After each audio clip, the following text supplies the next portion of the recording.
சொல்றேன். கதை பேர் என்னன்னா thirsty crow. ஒரு நாள் ஒரு காக்கா மேல பறந்து போச்சா.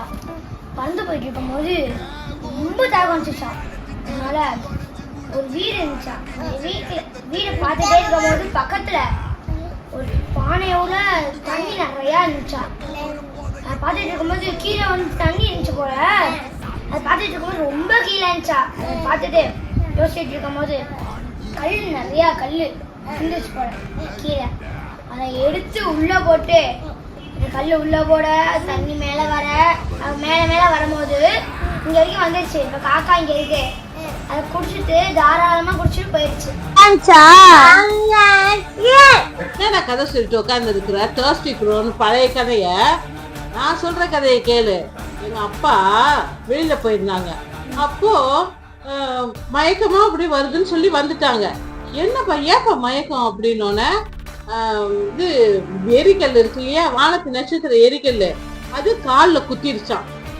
குத்தினோன்னா அவருக்கு மயக்கம் வந்துருச்சு. ஆனா அதுக்கு ஒரு மாத்திரை பச்சையில மருந்து வந்து கொடுத்து சரிப்படுத்திட்டாங்க. நல்லா ஆயிட்டாரு. அது என்ன காரணம்னா அந்த வேல இருந்து எரிஞ்சு வந்துச்சு பாரு, அந்த எரிக்கல்லு வானத்து நட்சத்திரம் எரிஞ்சு விழுவும்ல, அந்த கல்லு அப்பா கால்ல குத்திருச்சு.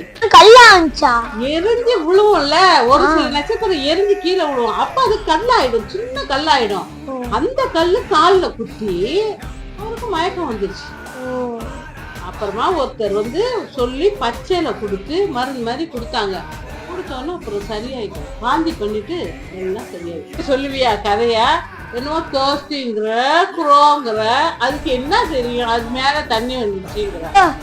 சாக்கி வாங்க போறான். இதுக்கு அவனும் தெரியாது. பெரிய